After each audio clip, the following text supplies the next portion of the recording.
Okay, this session has been recorded. Okay, so as from next week, we're going to have these office hours at 6 o'clock. Okay, and so the class should take notes that you take over the office hours. And during the office hours, it's at least one student. You kind of give an overview of what the topic for the week is. Okay, so this is week 3. And, you know, week 4? Yeah. Okay. It looks like my time is going a little bit slow. Okay, week 4. And the topic for the week is about, let me see. IMF, World Bank, WTO, the different roles. Okay. And Okay.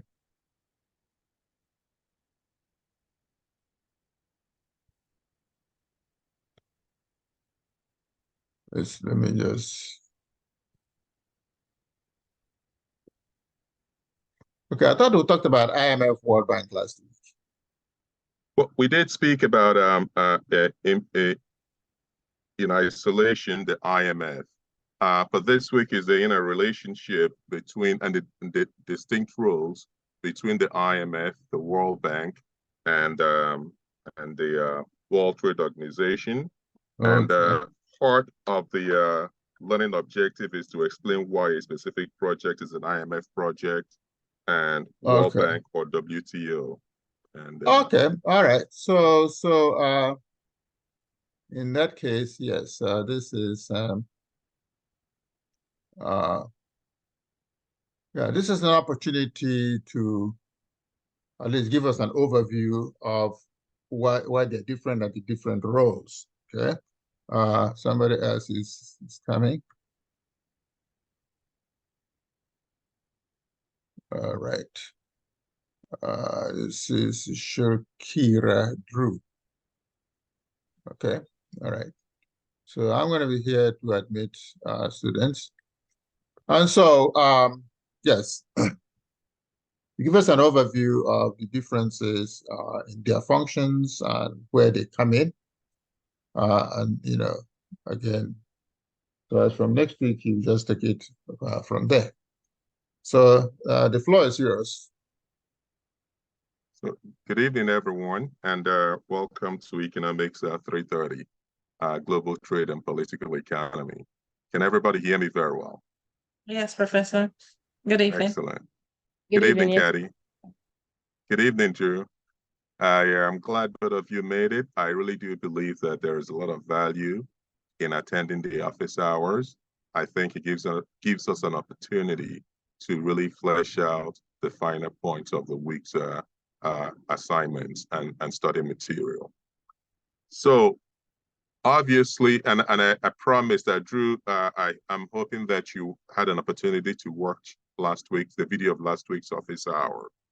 I had made a commitment to not make the class an abstract subject to the extent possible, to try to draw a connection between the current activities and the reason why we are in this class and trying to build up our skill and knowledge in global trade and political economy.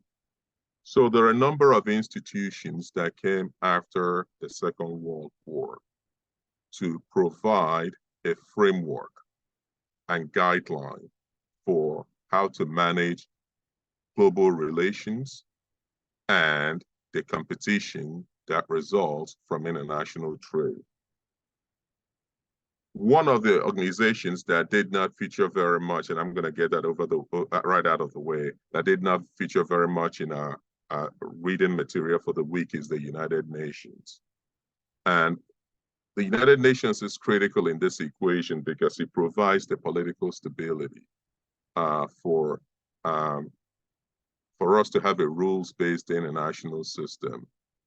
Any of us that is paying attention would have heard President Biden, for instance, and this is really going a little bit off message, would have heard President Biden decry Russia's invasion of Ukraine.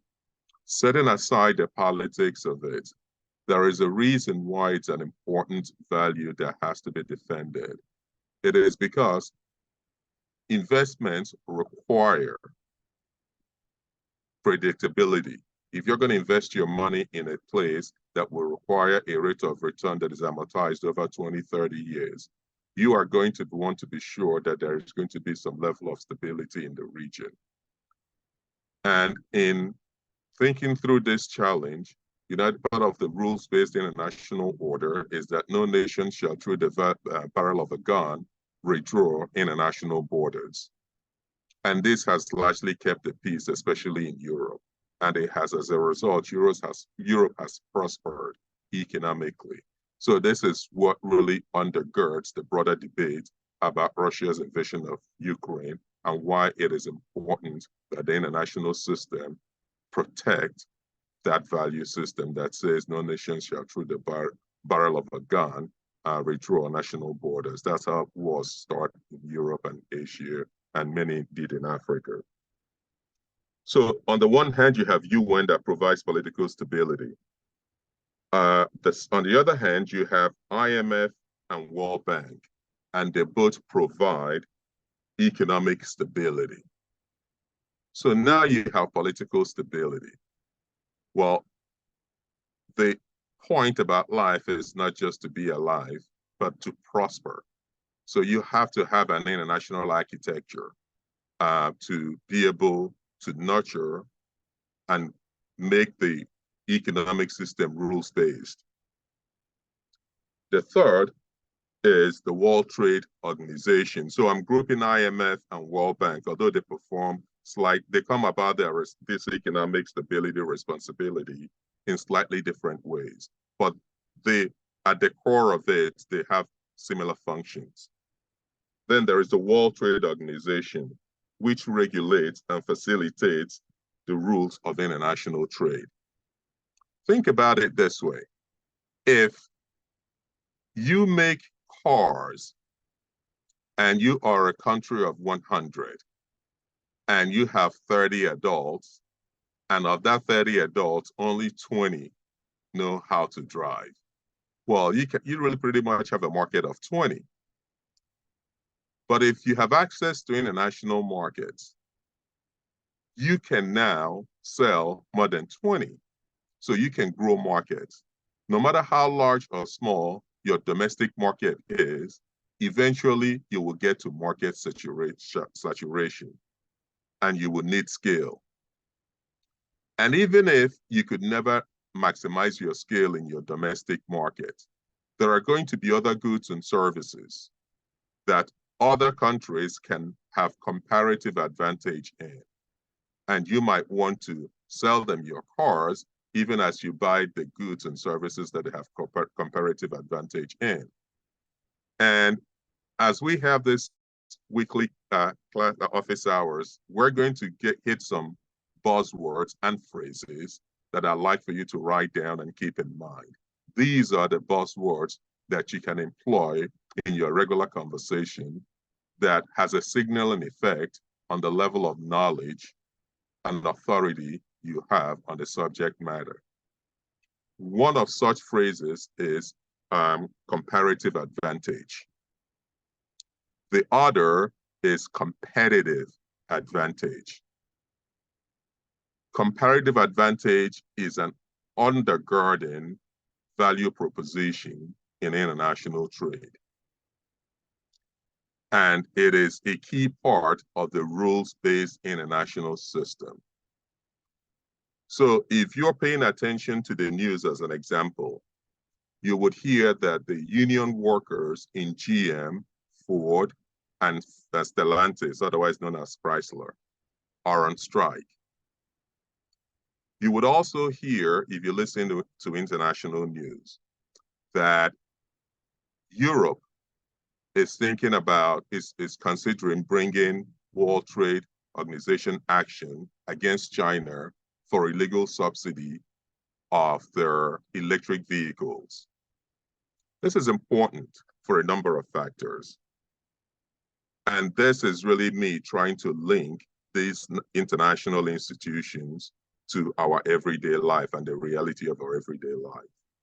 So here's one way to think of it. For a company to be more profitable than their cohorts, they quite often have competitive advantage. So there are things about that company that they do better and gain more efficiencies than their competitors. And therefore, it has a knock-on positive effect on their profitability.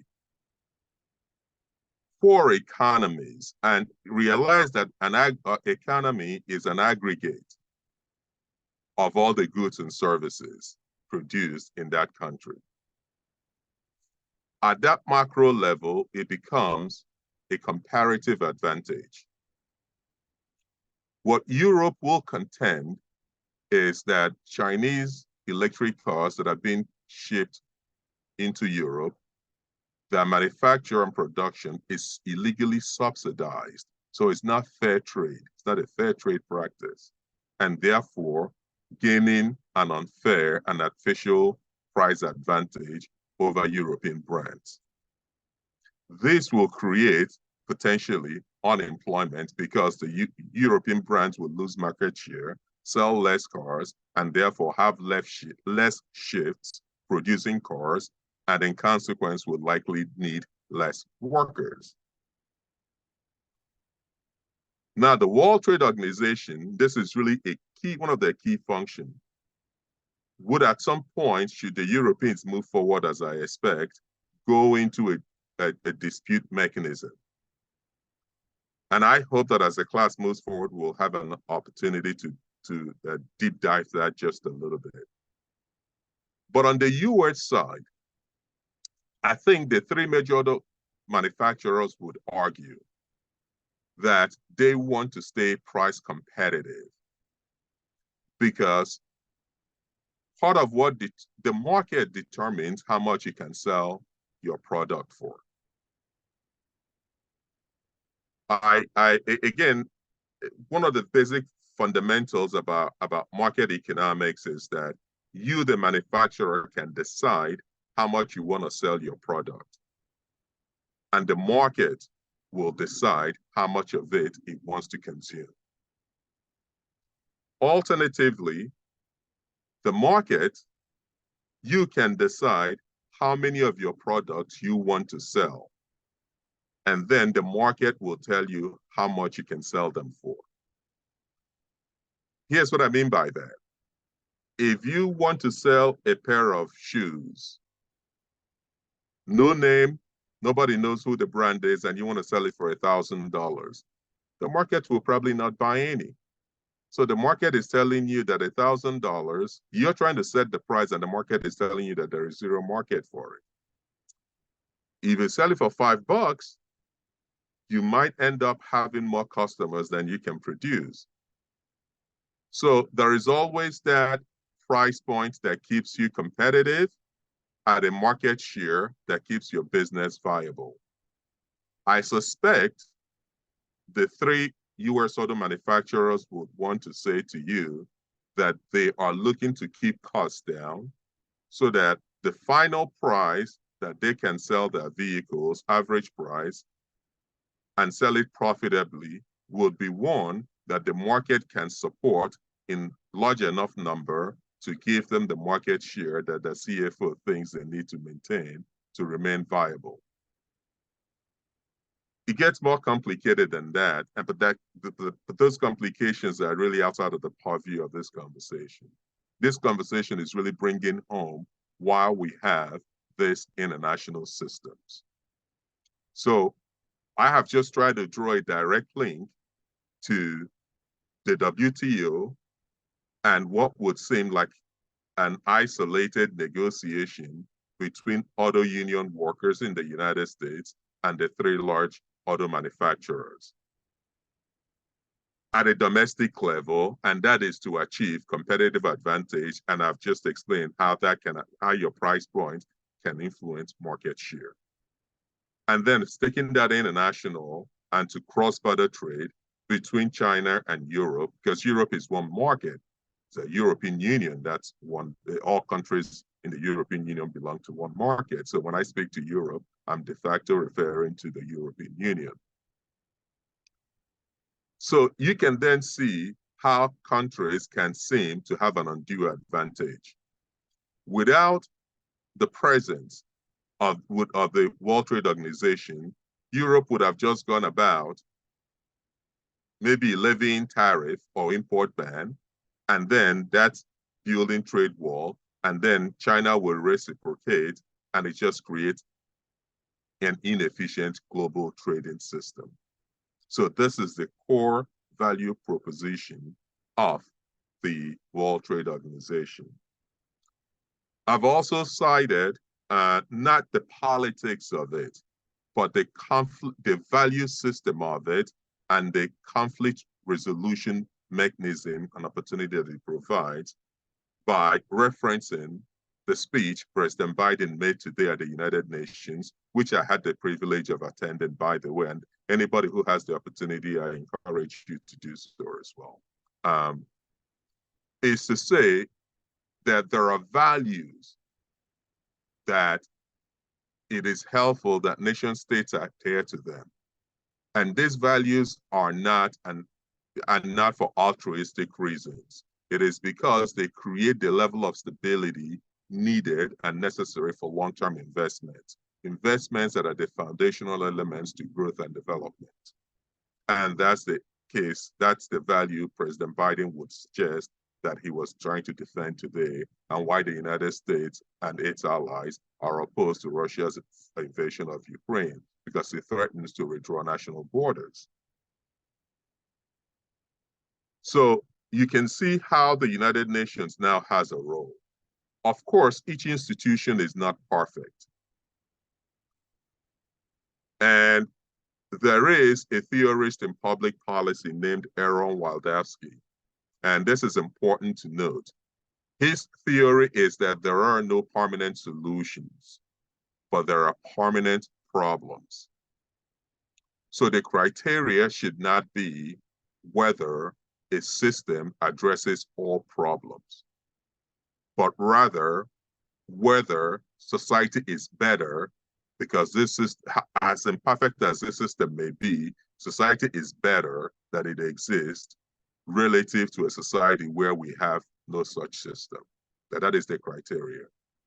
So it's called no permanent solutions, but only permanent problems. That said, you still want to continue to refine systems and make it more inclusive and make it more efficient. With respect to the United Nations, there are two principal bodies.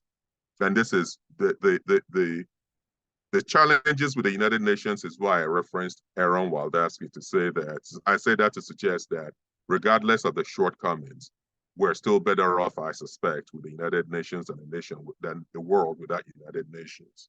But here are the key structures and therefore shortcomings. The United Nations has what it calls the Security Council, which is the core decision-making body of the world, of the UN. It has 5 permanent members: the United States, Britain, France, China, and Russia. Any one of these 5, and then there are other rotational members, countries who rotate into membership and then rotate out. There is a bigger politics that Africa should have. Africa as a continent should have a seat. That's a separate matter. The shortcoming of the system is that the composition of the Security Council no longer reflects the power dynamics in today's world. Consider that Russia, China, France, the United States, the UK can veto any Security Council resolution. So you would be hard-pressed to pass a resolution that is against the interest or allies of any of these 5 countries. And you can quickly see how that can lead to gridlock. You could also see how that would make the entire countries of Africa client states who must somehow seek the favor and by extension, the protection of Security Council members, and therefore not reflecting their equity, or South American countries for that matter. So you can see how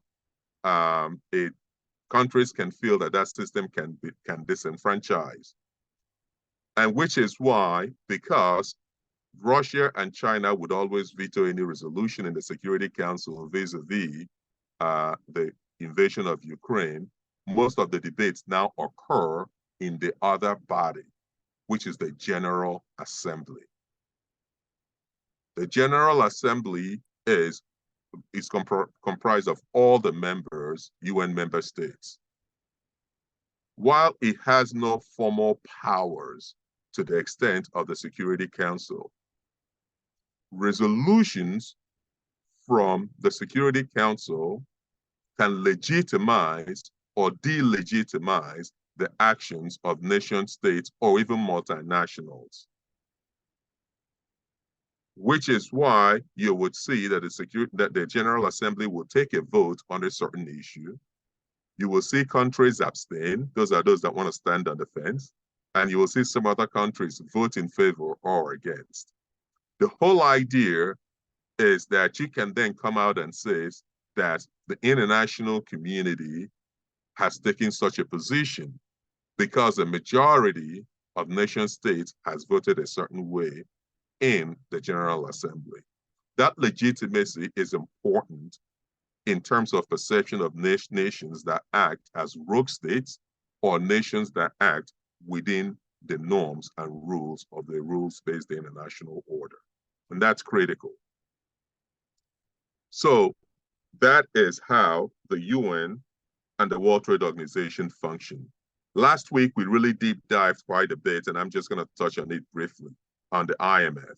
But I'm just going to mention this to draw a distinction between the role of the IMF and the role of the World Bank. Both institutions obviously came up through the Bretton Woods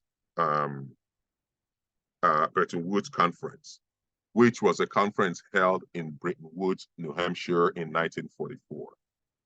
Number of things to notice about that. So France wasn't quite really a signatory to the Bretton Woods Institution because at the time, the French government was occupied. You had a Vichy government in France. Another point to take is that you may also be curious to wonder why Germany, the 1, 2, 3, I think the fourth largest economy in the world, the third or fourth largest economy in the world, isn't part of the Security Council of the United Nations.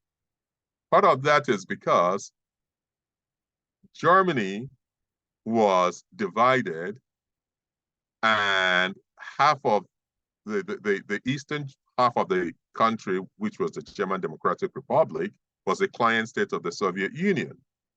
And West Germany was really more, it was living under the Marshall Plan and trying to get its sea legs under it after a bruising and devastating Second World War, for which it started, and then had to suffer the consequence of rebuilding. So the Germany of today is not how Germany was post-World War II. So it doesn't quite have the unity nor the economic and political force that it is today, and that accounts for that. But the IMF, as we discussed last week, is a lender of last resort. It is the place where governments go when they have no place else to turn to. I had, Caddy, I'm not sure if you will remember, I had given the analogy of a Jamaican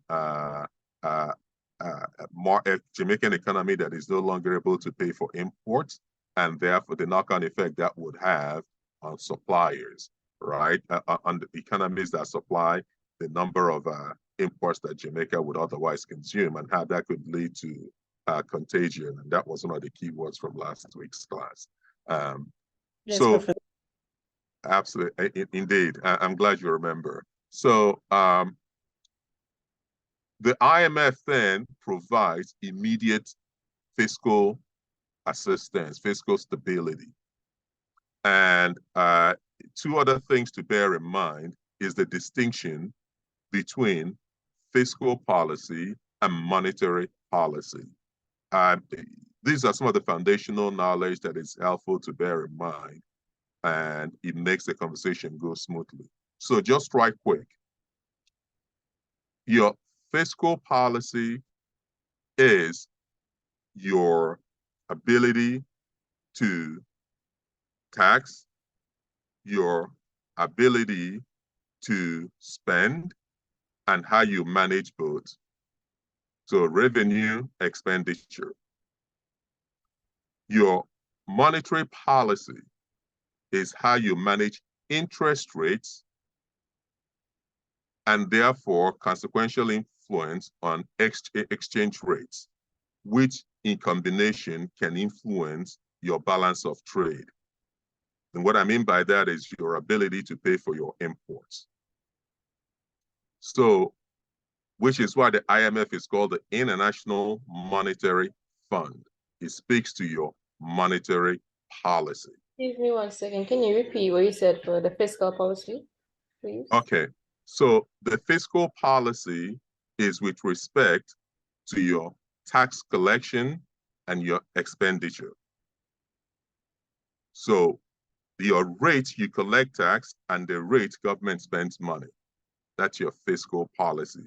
And generally speaking, is in the United States is a Treasury Department. In most other countries, it's called the Ministry of Finance. They are the bookkeepers of the government. Your monetary policy is how you manage your exchange rate regime. So if any of us have, as I'm sure, suspect we've ever taken a vacation to a foreign country, there is a difference in the value of the currency and the US dollar. Lucky for us, with the exception of the EU and the UK, the dollar is quite often the stronger currency, so we tend to spend down. And that's what your monetary policy addresses. And when you have shocks to your monetary policy, and no other lender is confident enough to lend you money, mostly because you may have defaulted or on the verge of defaulting on the money you already owe them. So you can't go to the bond market, you can't go to bilateral lenders, and other multilateral institutions are hesitant because of your monetary policy. The IMF becomes the lender of last resort. So it is more immediate and short term. And the knock, as I mentioned, I just walked you through some of the knock against the United Nations in mentioning the 5 permanent members and the limited geographic scope of it, 5 permanent members, and how it no longer reflects the power dynamics in today's world. With respect to the IMF, the knock is often that the structural adjustment program that the IMF would insist on is often pernicious and ultimately unhelpful. And here's what I mean by those two, pernicious and unhelpful. So at a time, the government is pretty much out of money and is barely able to meet public expenditure, and is being asked, quite likely by the IMF, to cut down the size of government. That means it has to lay off people who work for the government or cut down the size of government social programs. IMF would also say to the government, you need to increase your revenue because you're spending too much money and you're not taking in enough revenue. You have to rebalance that equation.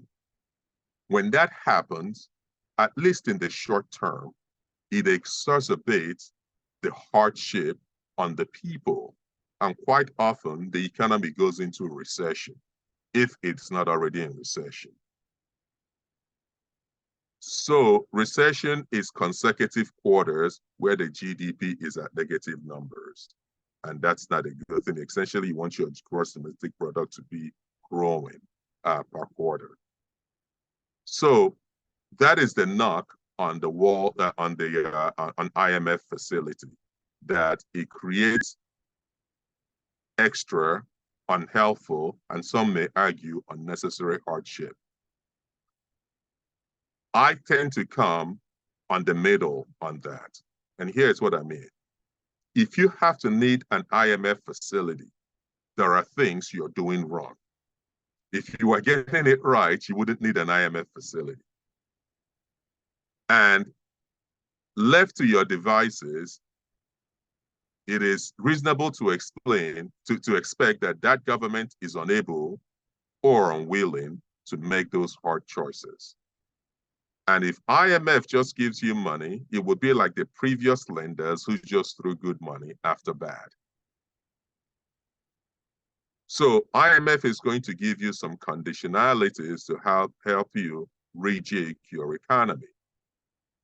I think even with the best of conditionalities, if you can somehow reach the optimal policy around the conditionalities of an IMF facility, there is also another element that the IMF simply lacks the scope or power to regulate, which is culture. If you have a culture of nepotism, where the best people don't get the jobs in the economy, but the connected people get the jobs, your productivity is going to suffer.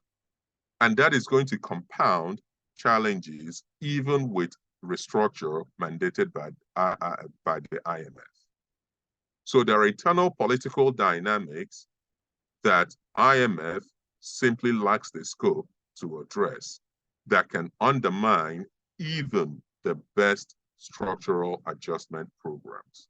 So I kind of fall in the middle, because I think we can all agree that if you need an IMF facility, you're doing things wrong. And if you're going to get assistance, then you can't continue to do things wrong. Otherwise, you'll end up owing IMF in the same way that you owe your other creditors. And if everybody owes IMF and can't service their loan, well, IMF will go belly up, and the world will not be better for it. The World Bank takes a longer view of economic assistance. World Bank's goal is to reduce poverty. So while the IMF looks at immediate assistance to keep the economy solvent, have government pay its bills, have government restructure, the IMF, and I've had the good fortune of analyzing country development assistance programs that the IMF develops with countries. As my portfolio includes West Africa. Of what the World Bank does. Sorry, the country diagnostics systems from the World Bank. What the World Bank looks at is what potentially are the comparative advantages of this country. What is this country's vision and theory of growth and development? So the World Bank will work with that country on a systemic diagnostic report to say, against your region and against the global economy, here are potentially your competitive strengths. And the World Bank will extend credit facility to build up those systems. It could be an irrigation project. It could be a hospital. It could be physical infrastructure like roads and others that would be the foundations for the economy that you envision and the IMF is in agreement for your country. Again, part of the knock on the IMF, and politically, the Chinese government in the bilateral lending face most of this criticism, that there is the risk of debt trap. That's an argument that is out there. And I am not going to completely delegitimize that argument. What I will also say that even in the absence of debt trap, national governments who don't have a cohesive, actionable economic policy are bound to mismanage their credit facility. So in analyzing road projects as an example for the World Bank, part of what I would look at is what is the unit cost and the projected unit revenue of building this 50-kilometer road. Because if you build that 50-kilometer road, it will be great. But after 5 rainy seasons, it will be filled with potholes. And then that becomes added liability and pressure on the state budget. Then people will say, you know, we're saddled with this road. We're saddled with loan from the World Bank to build this road. But look at that road now is not even passable anymore. But yet we got to pay back the loan. Part of what I did mention that there are internal dynamics, culture, that these international institutions basically don't have the scope to address. So when we ask for unit cost, what we mean by that is, if you were to build this road from point A to point B, for each mile of that road, what are the kinds of businesses that on average you think will be located on that stretch of road? And what will be the projected tax revenue? This against the cost of maintaining that road. It could also be that the government could say to you, you know, we don't need that road to be profitable. That road is strategic because it keeps the countries, different regions of the countries, linked. However, these other projects, we expect them to be profitable enough to help maintain that road. And that's now nation building. I just mentioned that it's an aside, but to mention the kind of strategy that nation states must employ and the kind of strategy that international institutions, as great as they are, may lack the scope to address. It goes back to Aaron Wildavsky's theory of no permanent solutions, right? So you go back and you say, with this system, is the world better off that it has this system? And to what extent do we allow the pursuit of the perfect to get in the way of the good or very good? So that is a broad overview of the 3 categories of international institutions that are in this week's assignment, reading the text. So part of your learning objectives, and I think if you paid attention, or anybody who would replay this class would understand a specific project, why a specific project is an IMF project. I did mention the assistance to governments to stabilize balance of trade, and that will be the nature of the work the IMF would need to do. Then it also says, explain why a specific project will be World Bank. I also did mention the longer-term view that the World Bank takes in building the foundation blocks for growth and prosperity. I also did mention some of the knocks against the World Bank and the IMF and some of the other reasons why there may be shortcomings in the projects that they finance. We also mentioned the World Trade Organization. And again, I used the analogy of the United States auto manufacturers trying to maintain competitive advantage by keeping costs down. At least that's what they would argue as they go through a wage negotiation with China. With the United Auto Workers Union. And I did mention that when you're a producer, you really have 2 choices.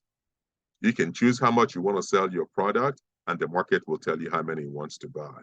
Or you could decide how many of your products you want to sell, and then the market will tell you how much you have to sell that product to reach that volume. And the trick for manufacturers is to keep that cost down so they have the flexibility to lower costs to get market share without losing profitability. And the US auto companies would argue that's what they're doing. But I also gave you a broader international cross-border context where the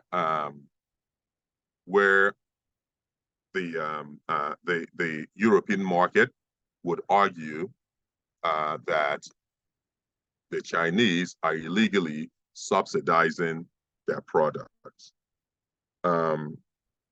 So the other learning objective, two other learning objective is how does the IMF achieve its goals? I think we covered that. And why is the IMF controversial? I think we covered that quite a bit too as well.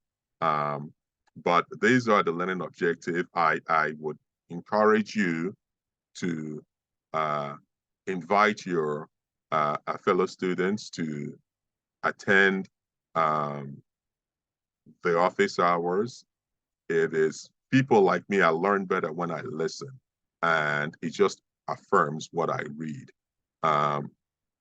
But it also helps us frame in details and give you the opportunity to ask questions. That said, are there any questions?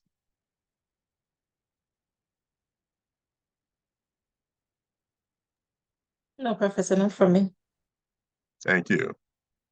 Drew, any question? No questions. Thank you very much. Well, I would Wait, I make do a have